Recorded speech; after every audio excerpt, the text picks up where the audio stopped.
At this time, I will now turn this webinar over to Ms. Karyn for us to begin. Good morning, everybody. I'm so pleased to have you here. Welcome to the Founder Success Secrets.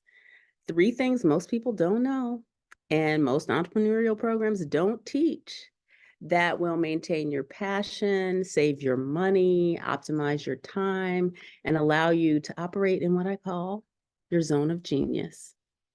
I'm so grateful to be here. Oh, good morning. Yes, get in the chat, folks. I love interacting with everybody. So good morning, Braxton. Good morning, Tamika. Thank you for joining me. Listen, I'd love for you to share. Who here is already? Good morning, NAWBO and Israel and Joan. Yes, get in there, everybody. Listen, how many of you are already, what prompted you? Go ahead and pop it in the chat. Why are you here? Do you want to learn? Do you want to start a business? Like, let me know why you're here. And while some of you are doing that, I want you to make sure you have a piece of paper and a pen nearby, because I'm going to be asking you to do some exercises, and I'm going to want you to walk away with notes. Learn, start a business. Yes, that's perfect. So even though we're on Zoom, I love interacting with people. So like I said, I'll be asking you to comment and to raise your hand. Always looking for extra information, improve performance of my business. Yes, learning for future, scale my business. I am so here for all of this. Yes. All right. So why don't we go ahead and get started? And just to reiterate, 3 things most people don't know and most entrepreneurial programs don't teach. Yep, so we are ready to roll. Before I get too far into this, because I know you guys are like, well, who is this chick like teaching this? And I figure you want to know a little bit more about me. So I coach and train entrepreneurs in the art of what I call soul-based business design. That just means that we design or redesign a business with the entrepreneur at the center. Like, I use my training material to launch a business I call Zoe Goes, a sustainable capsule travel wardrobe in 2020. But I have a Harvard MBA. I'm a former consumer packaged goods exec. I work for Gatorade and the lottery and People's Gas. I launched this company, as I said, the Zoe Goes in 2020. I am an avid traveler. I'm an author, a speaker, a mom to 2 fully grown humans now, and 2 adorable cats. And I love helping people to really thrive in their lives.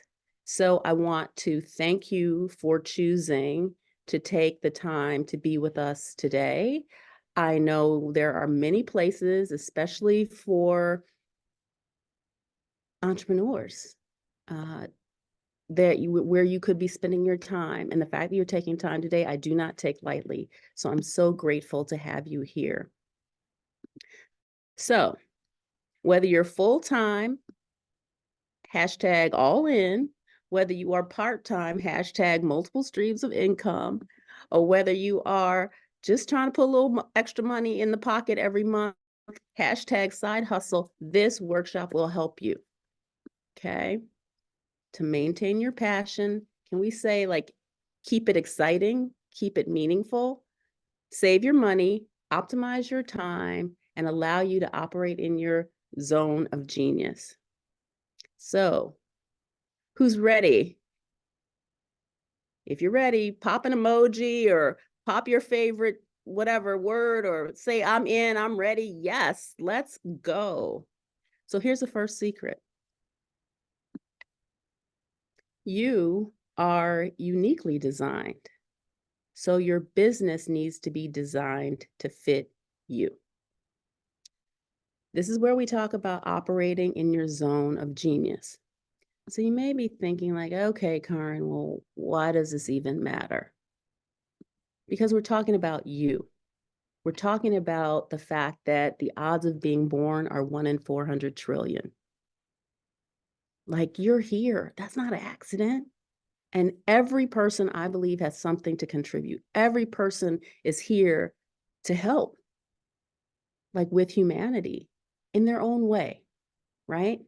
So I would love to know how many of you have heard this term before, zone of genius? Just like yes in the chat, zone of genius. Have you heard of it? And if you haven't, don't worry, because I'm going to explain this to you. Are you willing to believe that you're uniquely made? Yes, give me a yes. I am unique in the world.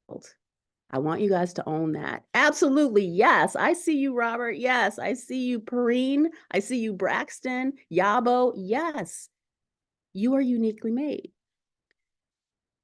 It's kind of like the idea, the zone of genius is kind of like the idea of just do you, but in a business context.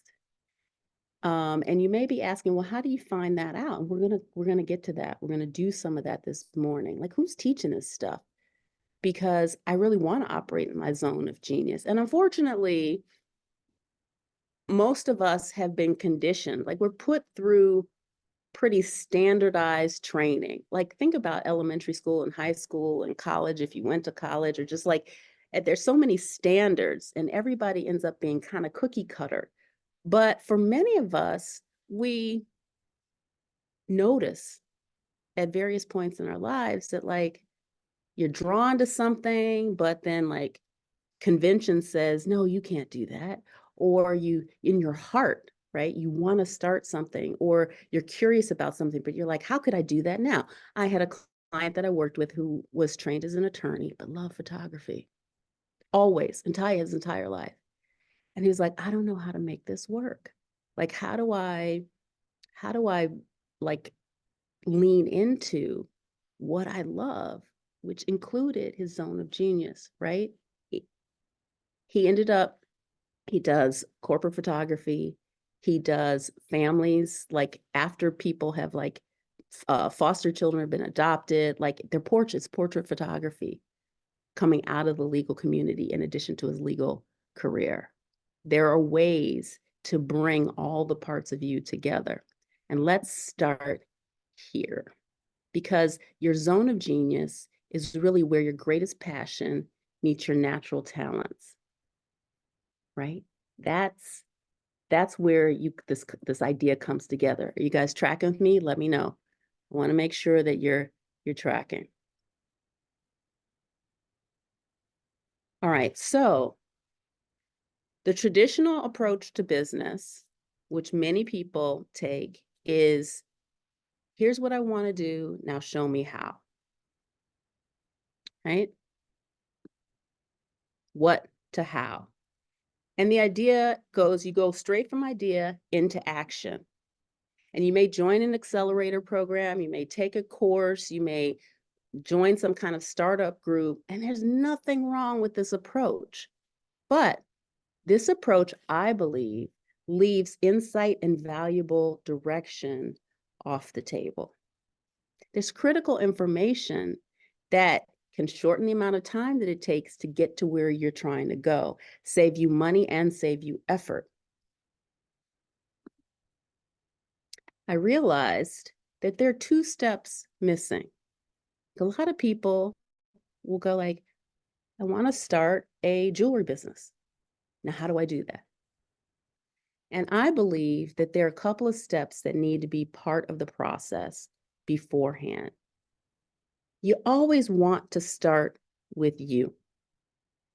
What's true for you, what's right for you, what you love, what your gifts, what are your not gifts. And by that, I mean the things that like you know are not your, like, you don't do super well, or you just don't like doing it, right? You need to understand that too. And why you want to serve, right? For instance, you may hate numbers. Then you need a bookkeeper out the chute. Because what typically happens, and I've seen this over and over again with entrepreneurs, either they don't know how to manage their numbers, or they just don't like it. And when that happens, they tend to put managing the numbers on the back burner. And when that happens, that's a critical business activity. You get into trouble. it becomes a bottleneck. You're not clear how much money you're making, what your expenses are, what you need to do, how to grow. So if you know what you don't like to do, you need to keep that in consideration as you're designing or redesigning your business, because you're going to need help to stay on track and in momentum, right? So starting with you is the critical piece that most businesses, business programs, training, they don't start there. They don't start with the internal motivation. They don't start with what's true for you. And then a lot of entrepreneurs and founders get into trouble because they're doing a lot of things that are just not either necessary or not right for them to be doing. Because what's true for you will also inform, we talked a little bit about why you want to do something, what your motivations are, what keeps you excited about it, passions, curiosities. That's really important to have baked in to your business. It makes everything, every time you get up, you're drawn into it because it excites you and you're curious. When you're clear on your you piece, why I'm doing this, what's in it for me, who I hope to serve, that informs what I call your what. And that transition is critical. Let's go back to the person who wanted to start the jewelry business. There are 1,000 ways that you could start a jewelry business, right? You could make beaded things, you could make high-end pieces, you could make things that are worn like bolo ties, you could make sterling, you could make gold. Like there's 1,000 ways that you could start a jewelry business. But there's one way that's right for you. And if you haven't sorted that out, like maybe you love natural stones, maybe you love one-of-a-kind pieces. Do you want to mass market, or like what excites you? What draws you into the idea of starting a jewelry business? What are those elements? You're not trying to create for everybody, right? Why do you want to do that? And that understanding piece about you, maybe you love to travel and you like to go and collect unique stones or pieces from other places in the world and make the jewelry. You guys tracking with me? Let me know. I want to make sure. Just say yes, got it. Because that you informs the what. Now your what has a different kind of shape and form. There's a certain clarity, right? There's a certain clarity because you took the time to really understand that first piece, that you piece. Now you're at the what. Now you know you want to include travel in your jewelry design because there's something really beautiful about being able to say to somebody, one of a kind piece. These original pieces came from, I don't know, Ghana, and no one else is ever going to be in this. You're never going to see yourself walking down the street. It's a very different way to create and craft your business. You informs the what, and then the what informs the who. Can you guys see how in this jewelry example, she's not trying to talk to everybody. She has a specific audience. She's going to be looking for people who love one-of-a-kind pieces, people who love perhaps ethnic things, people who love the idea of jewelry coming with a story behind it. That's not for everybody. So who she needs to market to, who she's sending her communication out to, who she needs to engage with in terms of partnerships and collaborations, now they're really specific, right? They're clarified. If she hadn't done the first two steps, she might be trying to make things similar, but then trying to sell it to like Macy's, or not sure how to communicate the value of what she's created. But by adding the travel piece in because she loved it, that's one of the things that's special and unique about her. Now her jewelry business takes on a whole nother dimension, right? The you informs the what, and the what informs the who. And the who includes things like, who do I need on my team? Remember I said, do you love numbers or not love numbers? If you don't love numbers, you got to get a bookkeeper in there ASAP, right? Who should be on my team? It includes who your ideal audience is. We just walked through an example of like how your audience starts to shape and clarify because of those first two steps, right? Who are I call them evangelists, but evangelists could be collaboration partners. They could be suppliers. They could be people, your retail, what your outlets are. These people all work in concert with you. But all of that is clarified because of the first two steps, right? And then, and only then, do we deal with the how. The how is your strategies and tactics. In this jewelry example, influencers, specific partners, maybe from social media, people who love like unique jewelry pieces, you can see how tactically who she's trying to talk to and how she tries to reach them is going to be very different. Maybe she is part of one of a kind like pop-up events where everything is kind of made by local people, as opposed to instantaneously trying to run Facebook ads or thinking that she needs to talk to everybody. No.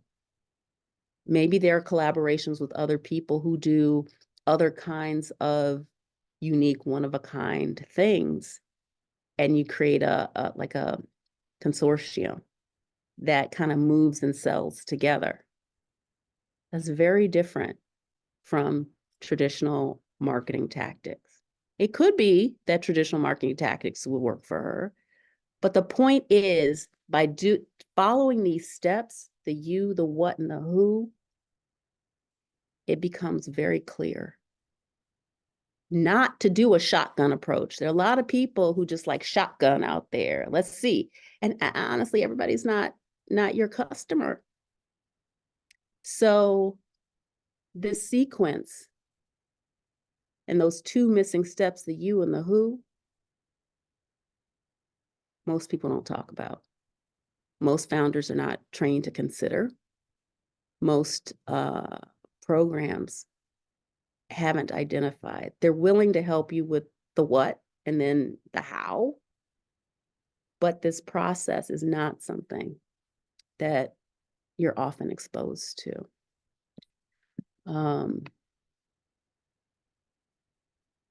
Yeah, because that how stage is your pricing, your production, your promotion, like how you're planning to get your product into the world. And all of that is colored by those first three steps, right? This is how you save your money and you save your time. Remember I said I'm going to share with you how to save time and money and prevent burnout. This sequence is what will help you do that. Okay. You're not a cookie cutter of anybody else. You've not been done before, and what works for you would ideally be taken into account in the design of your business. Let me give you an example. Really quickly, this is my own example. I love travel and adventure and design and all things Star Trek and Marvel. I love how we create. I love hip hop dance, fashion, soul. I love empowerment of people, especially underserved communities. I love the idea of people living into their true form, to what they're here to do. And they all support my why. They all support me in the design and development of a travel capsule wardrobe that's made from all sustainable materials. I love the planet, you know? So all of these things taken into consideration indicate, they point to a combination of factors that really creates a business that supports you while you're supporting other people, right? You should be fed in your business. You should be renewed in your business while you're serving other people, while you're bringing your talents to the world. That's what's possible. I don't care if you make hammers. I don't care if you make jewelry. I don't care if you have a software to service business, a software as service business. This pathway is still valid, regardless of the business. So now it's your turn. Remember, I asked you to have a pen and paper ready, and I'm going to set my timer for just 1 minute because we don't have a lot of time. But I want you to write down one answer. And if you're fast and you can get more on there in a minute, great. Does everybody have paper and pen? Just like pop an emoji in there or put a Y so I know that you're ready to go. Okay, great. Perfect. Thank you guys for being so responsive. Okay, one answer for each of these. What is one of my gifts? What is your gift? What is a gift that you know you have? What is one strength that you know you have? What are you passionate about? What are you curious about? And then what is one least favorite activity? So let me start the clock, set the chimes, and you guys take a minute to do that.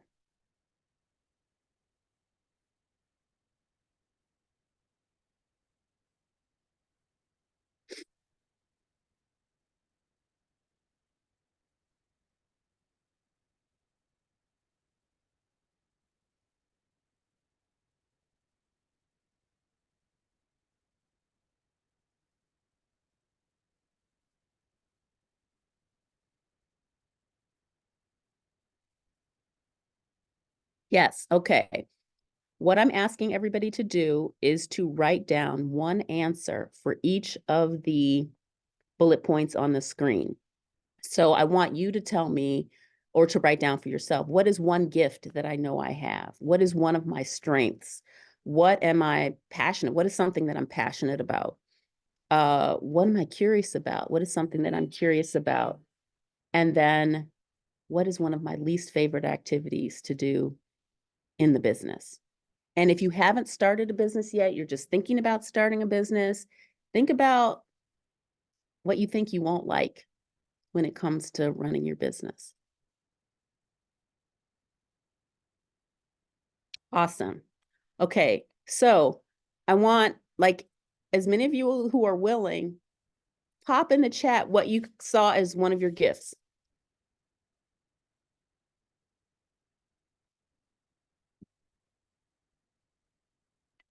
Nobody had any gifts?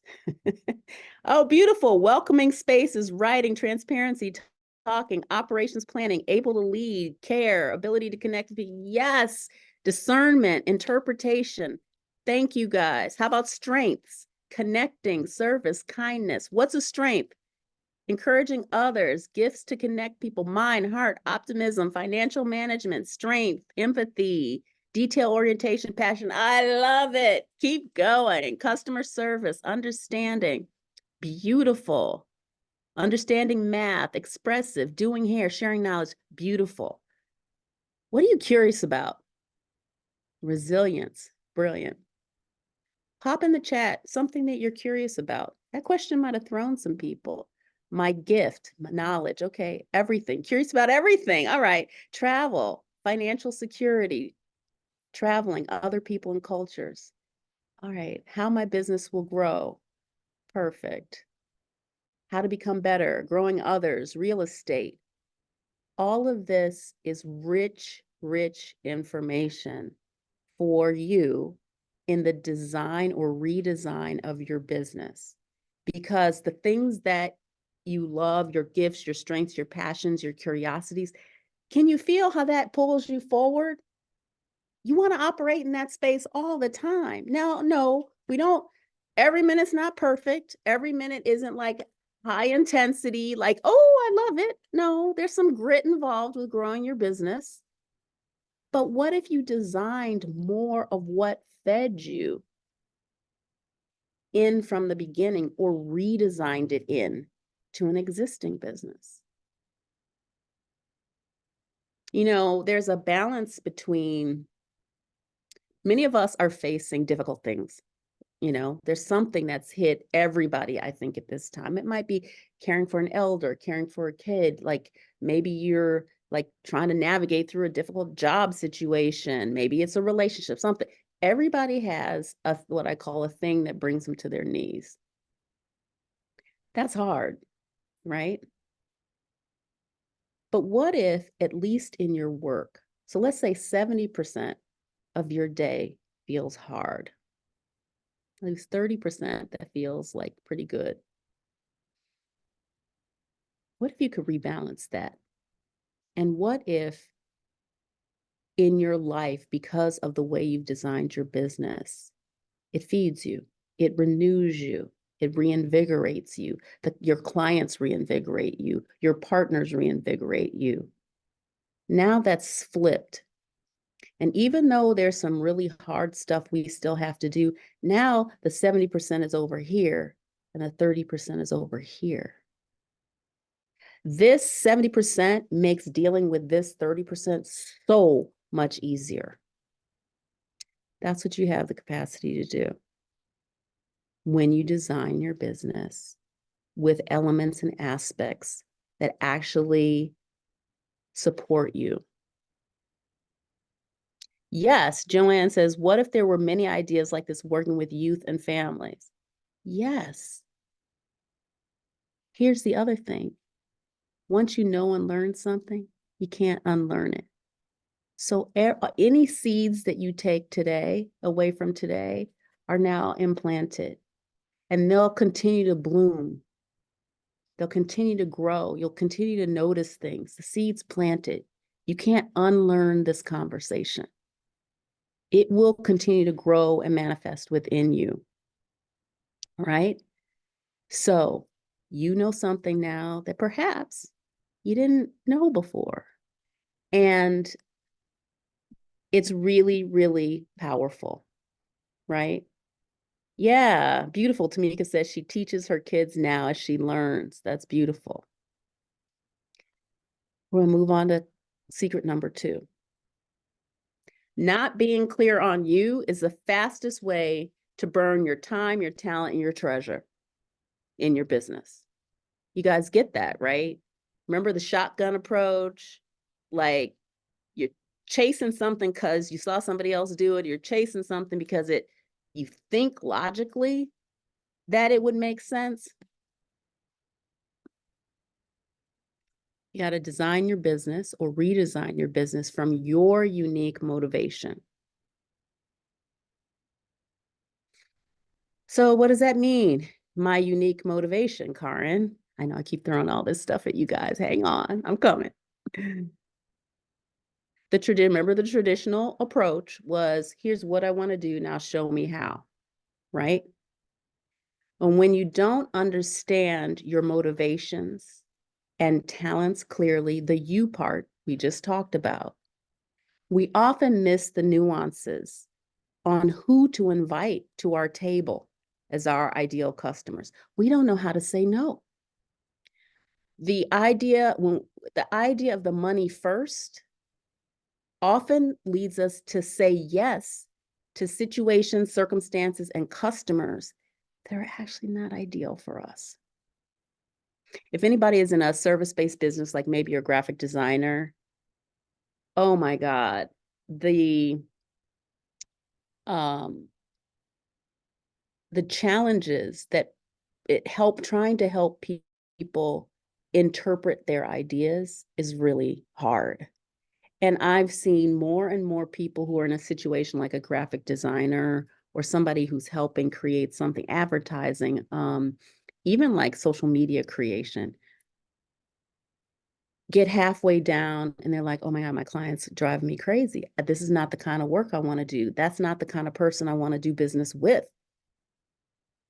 But they said yes because it was the money first. They didn't have this clarity, right? They didn't know, no, I want people who are looking for the kind of stuff that I do. I'm looking for the people who are looking for me as I have designed and built this business. And we learn how to say no. You learn how to say no or no, thank you. And even better than that, the wrong people stop showing up because you've learned how to communicate and articulate. Latoya says, yes, social media training. I know, right? I get it.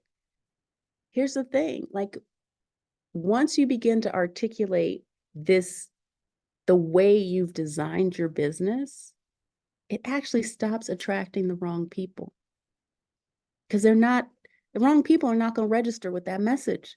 They're not going to register with that positioning. They're not going to register with that content. They're going to see your thing on Facebook or Instagram and swipe right by it because it's not registering. It doesn't resonate.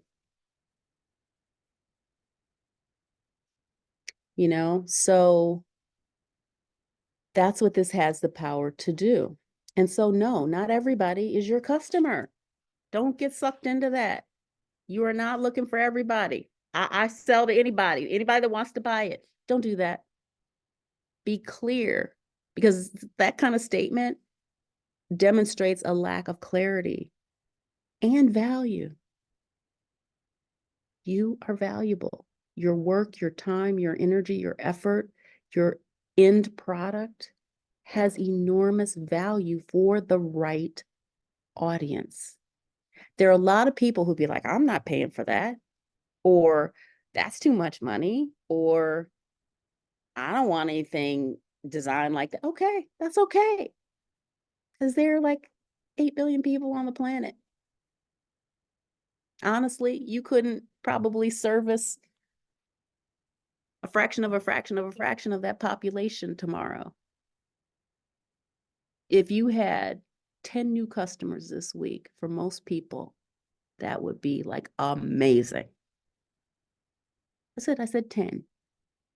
I didn't say 10,000. For those of you who are in the process of scaling a business, your numbers might be more like that. But just don't let the numbers don't let that stuff get away from you. Clarity in this piece moves things faster. You're not the bottleneck, and you can cut through the noise because your message is clearer and you're clear in your head. One of the fastest ways to exhaust ourselves is to not make a decision.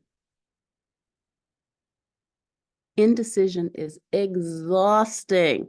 I don't know, maybe I should. What about this? I don't want to say no to them because, they're offering me that contract. Don't do it. Be clear and be intentional about getting to your right person or people or audience. Okay. The other thing I want you to know is that trying to exactly duplicate what someone else has done or created is likely to disappoint you. Sometimes we will see something that somebody created and be like, yeah, I want to do that too. Right? And they can be inspiring, but you're not going to ever have the exact same results. I'm not saying you won't be incredibly successful. I'm just saying don't get too attached to how somebody else did it. Okay? Really understand your unique motivation. We don't want to be Me Too's.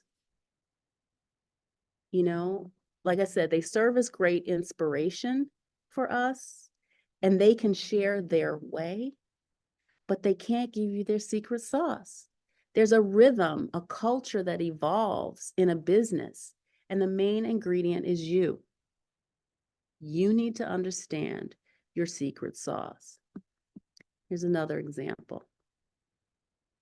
It's like if you were building a house They can share their bricks, but they cannot share their mortar. Listen, you don't want to be a Me Too because then people want to price compare. If they think what you do is exactly like what somebody else does, same way, same attributes, same elements, same nuances. Remember, it's the you in you that gives nuances to your business. It might be how you onboard new customers. It might be your final delivered product. It might be the way that you maintain a relationship with your customer. There will be nuances to how you want to build your business, how you operate in your business. You will never be able to replicate exactly how somebody else does it. And if you focus on that, it will disappoint you because you're out of your path, you're out of your design. That design is for them. You have your own. Okay. You guys following? You got me? Put it in the chat. You know, I need a little feedback. I can't see you. All right.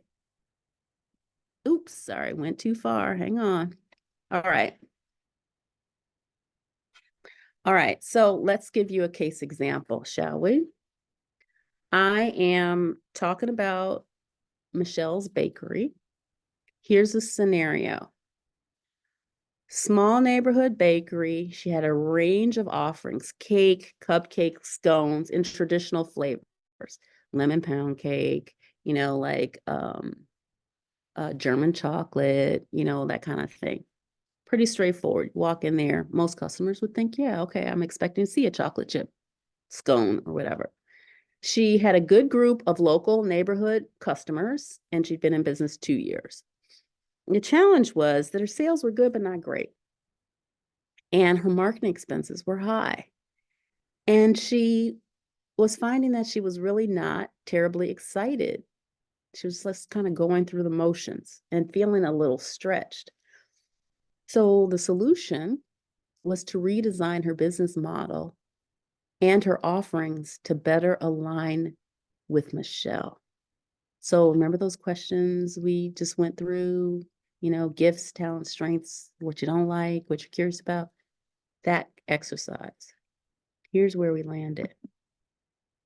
And this is an abbreviated list, okay, because you know, I only have an hour with you guys.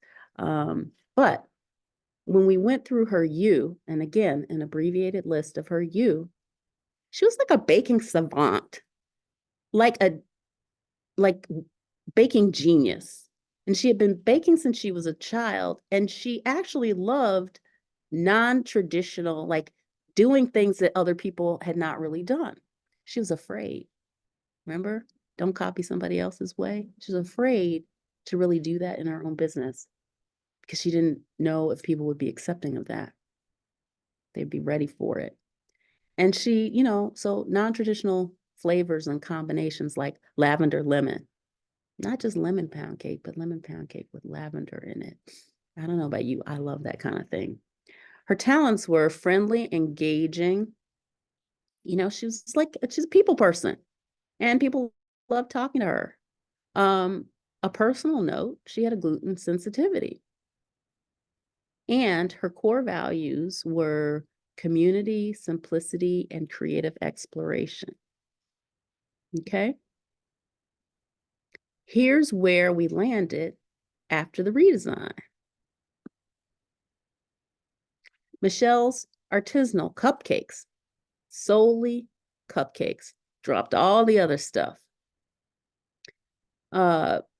We realigned her business to her zone of genius, natural talents meets passions, right?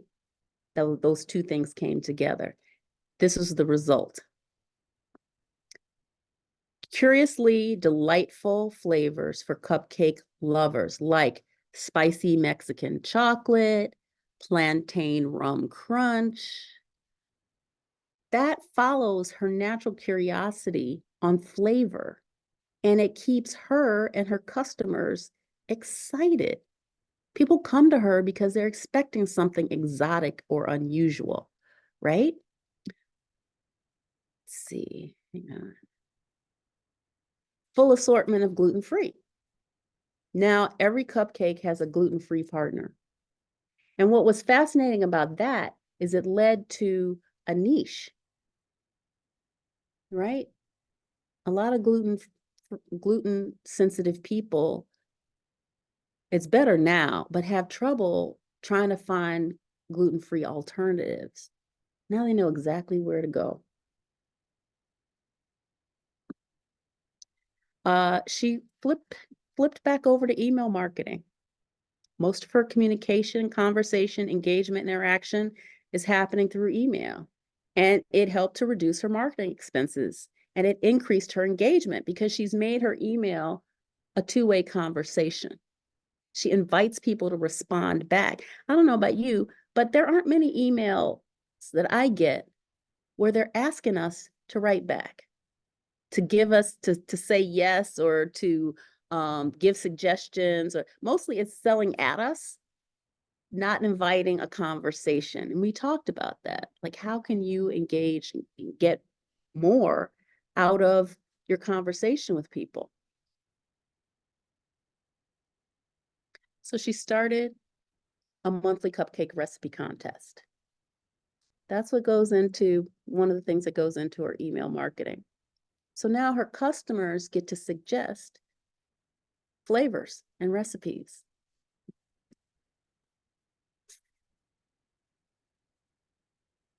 And she really leaned into her values. I was just checking my notes. She really leaned into her values. She's much more excited about coming to work every day. Every day is kind of a curiosity. She's doing more things in store with existing like the kids can decorate. It's awesome. But that's what came out of the exploration. You guys with me? Let me know. You tracking? Where are my chat friends? Come on, pop it in the chat. All right. Yes. Perfect. Awesome. Okay. So now it's your turn. Grab that pen and paper. All right. Perfect. Grab your pen and paper, and I want you to consider what you wrote down for your gifts, strengths, passions, curiosities, your least favorite activity in a business. And I want you to think about how your answers might change the way you think about your business design. What comes to mind? I'm gonna give you a minute to think about this too.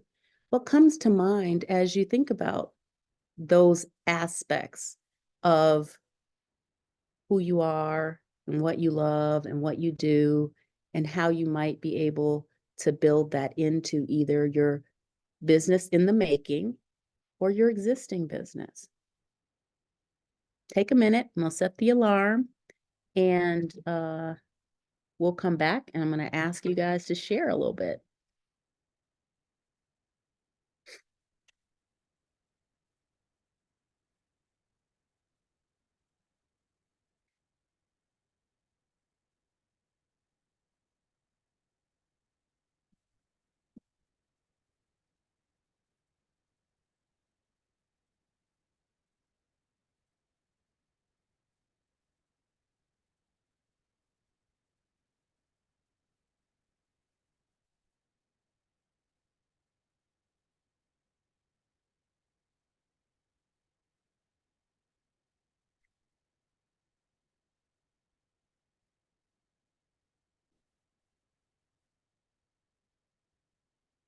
Okay, is anybody willing to like pop a consideration into the chat for me? Let's see what came up for you. And it may be that you may have to do some more thinking, and just let me know that. But this is a way to begin to really see your business as an extension of you. I think that you know, our businesses are meant to be an expression. They are a manifestation of who we are in the world. They're just a physical version of us in the world. And so Okay, Taylor is like, I can keep things more simple, way more simple, she says. And Brian says the least favorite thing is dealing with unruly clients or potential clients. Amen, Brian. You don't want the ones that are not going to line up for you. They exhaust you. They will suck the life out of you. Yeah. Let's see.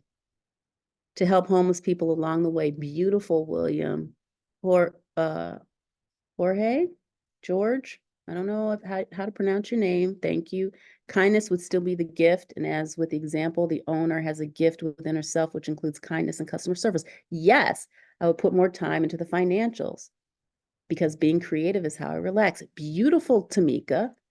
And if you don't like the financials, you gotta put some change aside to hire somebody to work with you on the financials so that you can stay in your creative zone of genius. Okay, that's beautiful.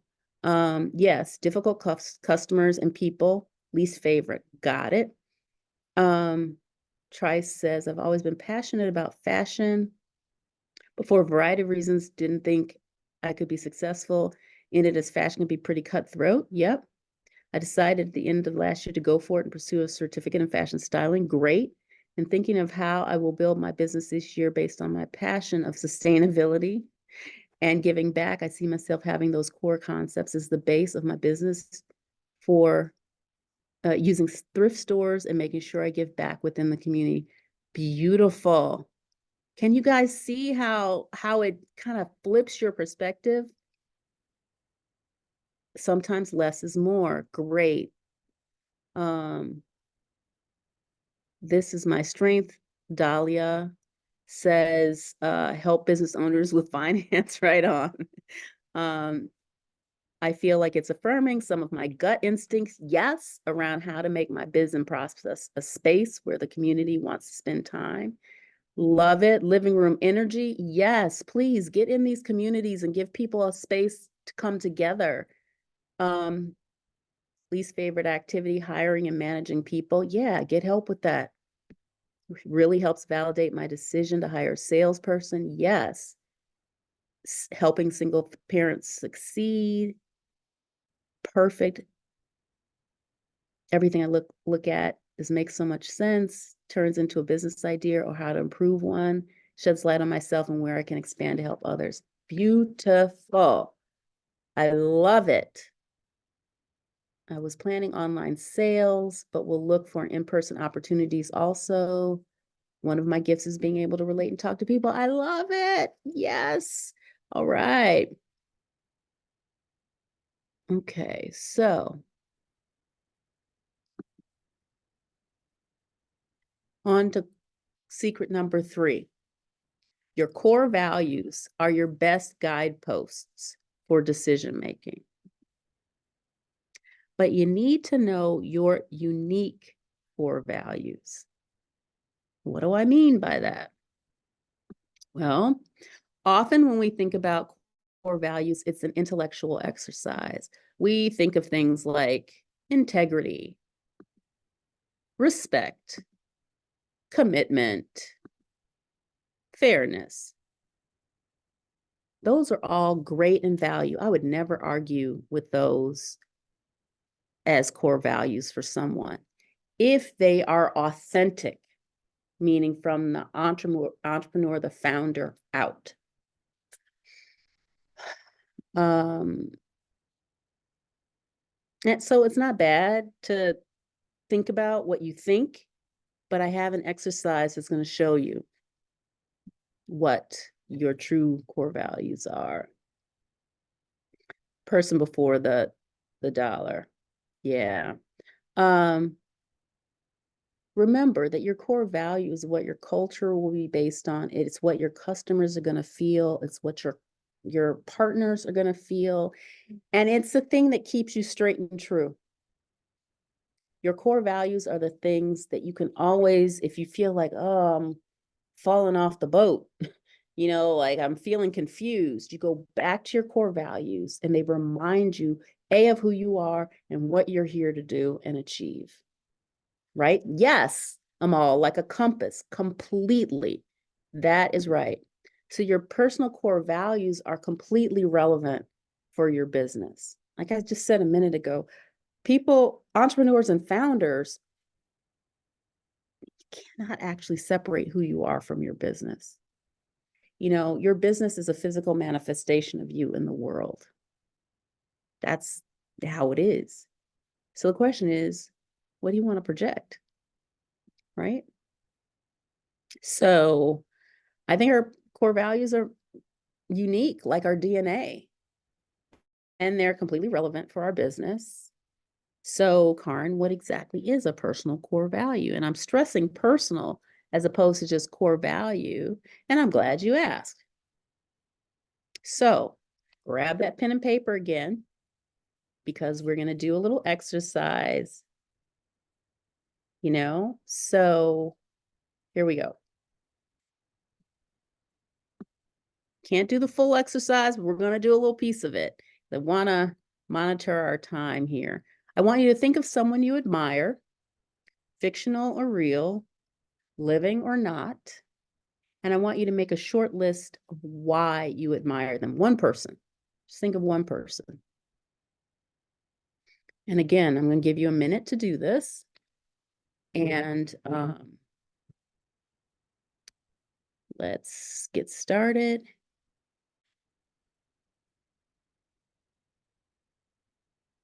You're welcome, Jacqueline.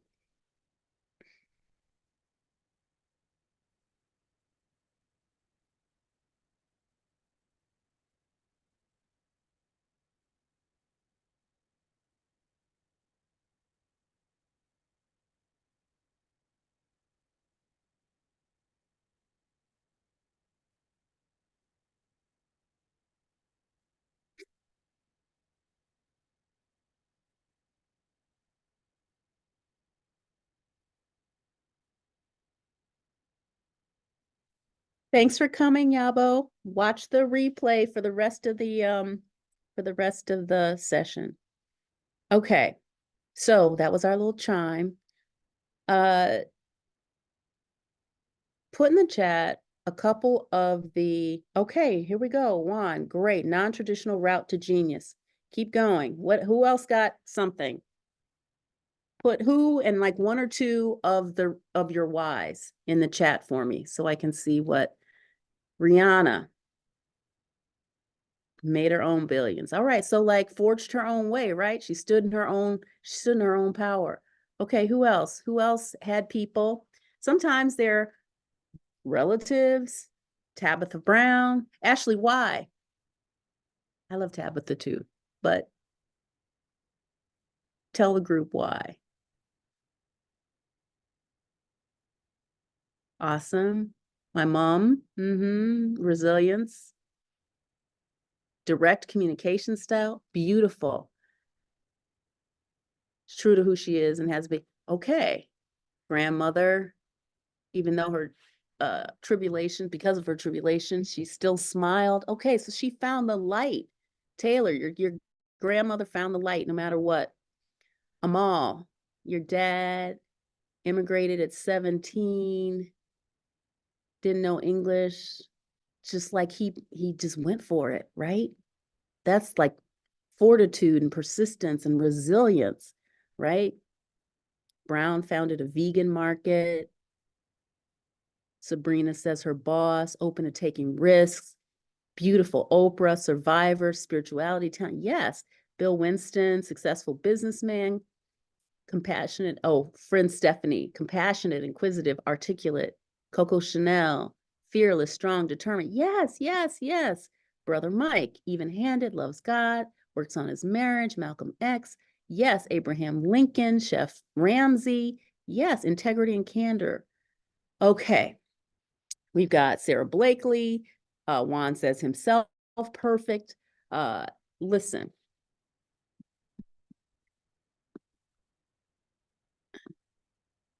The attributes you circled or identified are your core personal values. And the combination of things that you identified are unique to you. You know, when we admire someone, it's like they're over here and we're over here. There's this gap between us. And energetically, you will not resonate with anything that is not inherently part of you. So what you see and admire in somebody else, they're just serving as a mirror for you. Those same traits, those same attributes, instead of being admired, you're being asked to amplify them in yourself. You admire them, but this person is just being a mirror for you. They're just trying to remind you of the attributes that you're here to amplify in your own life. All right? Yeah, the PS I had was we don't resonate with or admire things in other people that are not inherently already true for us. All right, so just know you go back to that list, and now your business core values are things like, let's see what some of you said. Risk taking, learning new things. Let's see, Sabrina said risk taking and on the ground trying to learn new things. Lifelong learning is a core value for Sabrina, as well as being willing to take risks. Do you see how different that is from the intellectual exercise?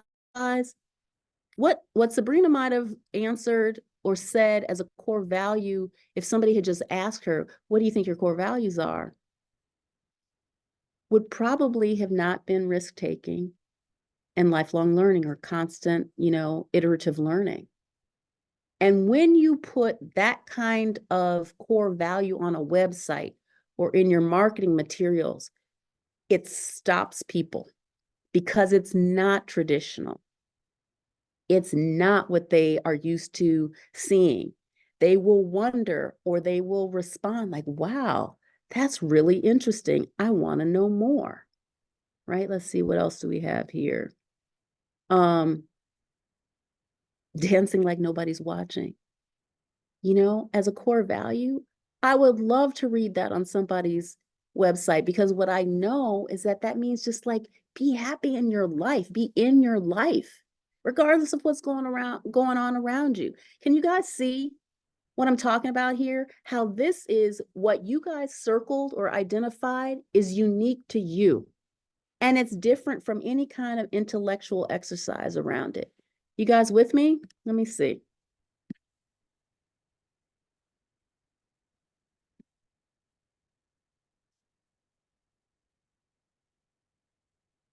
Yeah, beautiful. All right, so let me know if you're okay, everybody's tracking. That's awesome. Remember, amplify over admire. All right? You guys are here to amplify. Give me a high five. So let's recap, shall we? Ooh, that hour went fast. Secret one was to operate in your zone of genius. And today, you guys created a list of the things that you can begin to refine that are genius about you. Remember, gifts, talents, strengths, passions, curiosities, and what you don't dig so much, because that's going to help you stay in your zone of genius. Secret two, design your business from your unique motivation, right? That's the you part. Remember steps 1 and 2, the you informs the what, and then the what informs the who. Can't get to who and how until you've done the first 2 pieces. Review how this list from secret number 1 influences your business design. And you guys started to tell me how it made you rethink your business design. Continue to do that. Keep doing that. This is a good start. And secret number 3, know your unique personal core values. Your unique values, not the ones that come just from the head. They're not bad, but they're not going to give you the power and momentum and the unique positioning that you could have in your business. Review the attributes from your admiration list. You can pick a second person and do the same exercise, circle those attributes, see if there's overlap, and then come up with 3 to 5 to call your own, the ones that feel the strongest to you. Pick those 3 and own that, because now that's your compass. Somebody said earlier, it's your compass. That will help keep you on track. When things come to you, opportunities come up, people come up, you can say, does that person or that thing or that opportunity move me closer to or further away from my values? You never have to not be in integrity ever again. Let me know that you guys are with me, that you got our 3 secrets today. You know, have you heard this anyplace else? Let me know.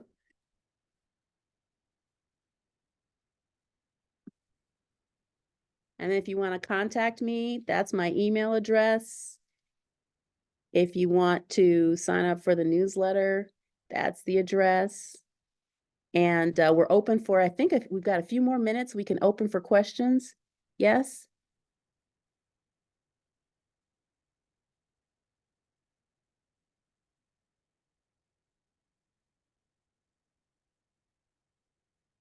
I think there is going to be a replay.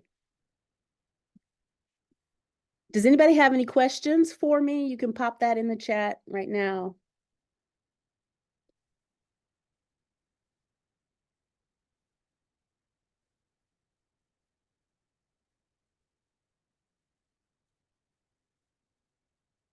Great. Thank you for your encouragement and advice. Yeah, I see a lot beautiful. of those. Yeah, beautiful. Okay, so if you've got a questions, this is going once, going twice. Did you There is see the gonna one in the be, Q&A box said, have you written a book? oh, yeah, a long time ago though. It's 20 years. I'm working on the new one. The original book was called I Quit and Choose Work That Aligns with My Soul. There are a couple of used copies out there on Amazon. But I'm working on a new one, and it's all about the stuff that we were talking about today.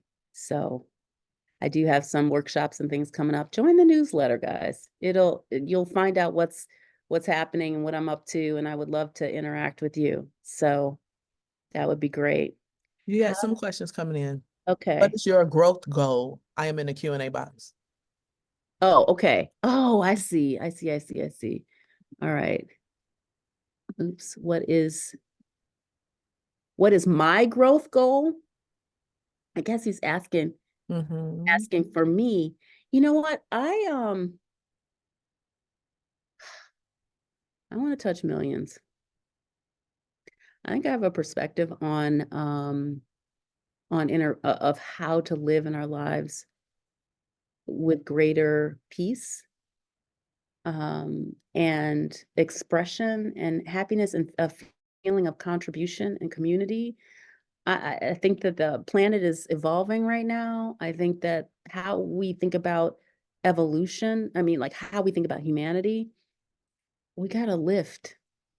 And I think I'm calling it, the work I'm doing with entrepreneurs now is all around lifestyle business creation, where your lifestyle is at the center of the business that you're creating and running.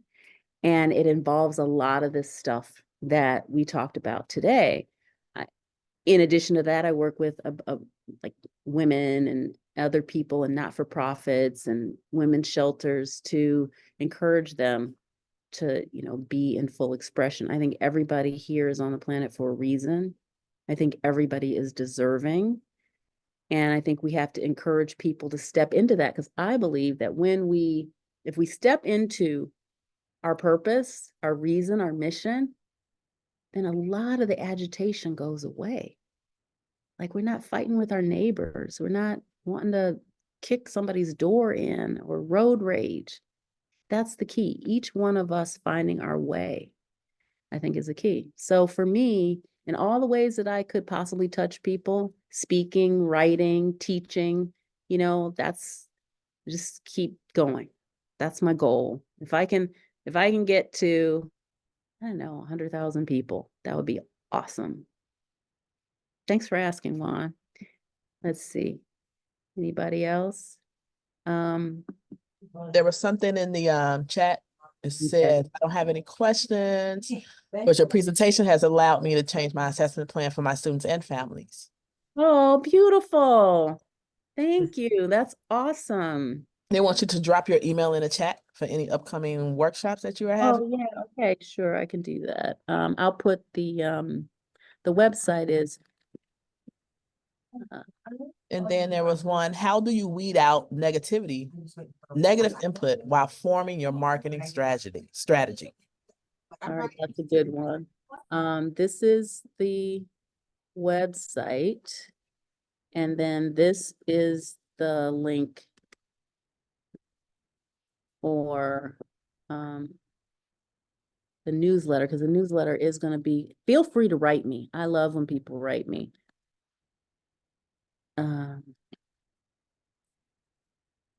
Get on the newsletter list though too, because that way you'll know what's going on. At weeding out negativity,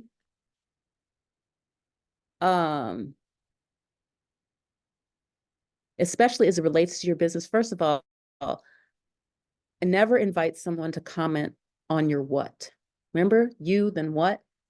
You never are asking really advice on what it is that you're choosing to do.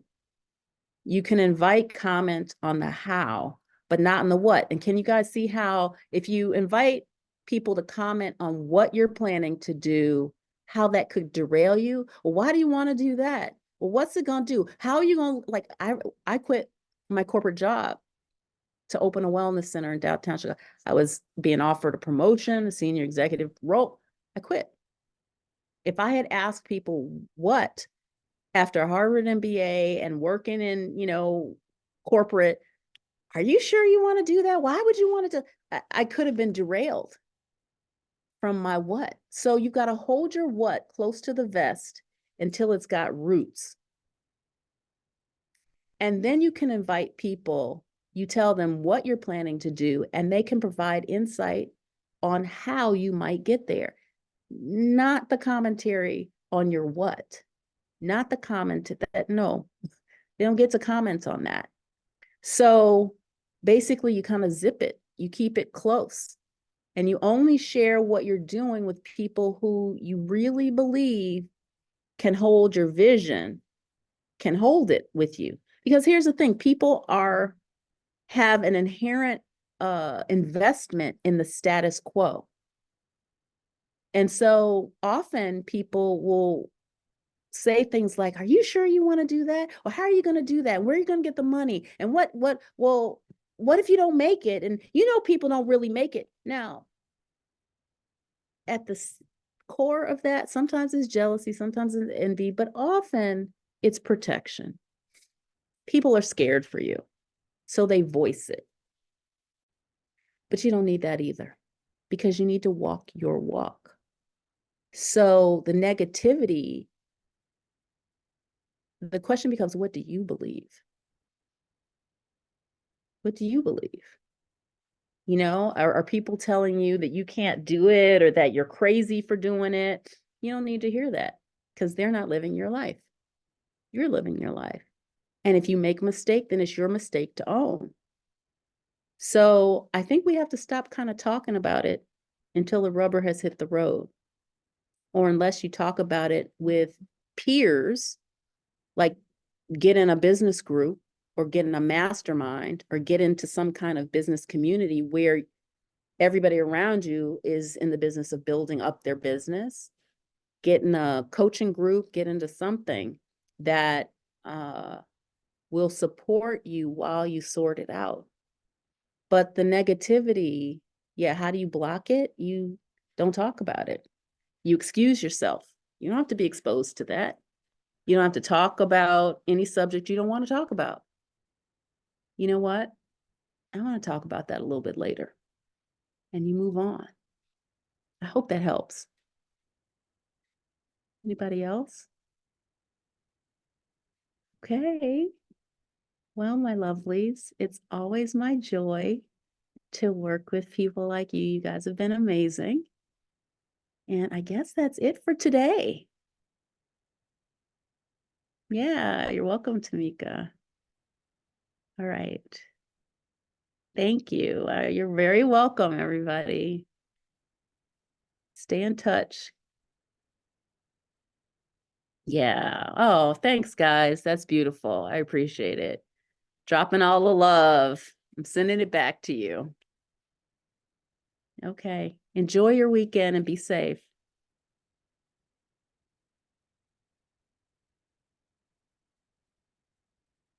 Oh, thank you, guys. Yay, Jacqueline. I'm glad you did. It doesn't look like you have any more. Doesn't look like any more questions. So if we're done, nobody has any itching questions, we'll probably sign off. Blessings to you too, June.